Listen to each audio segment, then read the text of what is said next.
Assalamu alaikum wa rahmatullah. Azoul, bonsoir, bonjour à tous les Algériens, toutes les Algériennes à travers le monde. Inch'Allah, j'espère que tout le monde va bien, Inch'Allah. Spécialement Fetzer. Demain vendredi, il devrait y avoir des manifestations. Et je pense que tout le monde a entendu parler des soi-disant femmes qui viendraient dans les marches essayer d'imposer leur vue, etc. La féminisation de la société, je le dis, ne passera pas par chez nous. Car c'est le moyen de castrer les hommes pour arriver ensuite au mariage pour tous. C'est ce qui s'est passé dans toutes les sociétés occidentales et c'est ce qui ne se passera pas, Inch'Allah, chez nous. Mais il faut savoir que ces femmes, par exemple en Tunisie, il y a eu des femmes. Ces femmes-là, elles ont été financées par Georges Soros, le financier numéro 1 de Haute-Port. Et dans les projets de Haute-Port, il y a l'égalité des genres, le droit du mariage pour tous, l'immigration massive, le féminisme, etc., etc. C'est pour ça que vous allez trouver plein de petites associations à gauche, à droite, essayer de perturber les marches parce qu'elles vont faire parler d'elles. Et elles sont tout simplement payées ou poussées par les associations proches de Soros. Je pense même pas qu'elles s'en rendent compte de ce qu'elles font.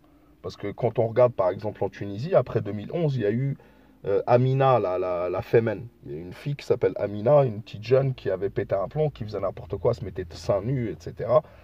Et elle a fini par s'éloigner des fémènes en disant qu'elle a posé des dizaines de fois, des centaines de fois la question, par exemple, qui finançait les fémènes.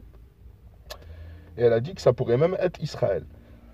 Je vous mettrai des liens en dessous pour que vous voyez exactement de quoi je parle et le lien de la vidéo sur Haute-Port et Georges Soros. Pour ceux qui ne savent pas c'est quoi le projet de Georges Soros, pourquoi finance-t-il Haute-Port et ses féministes, etc.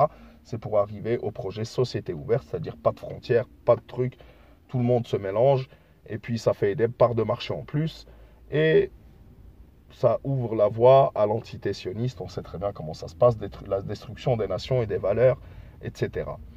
Sans arriver au truc eschatologique de la fin des temps.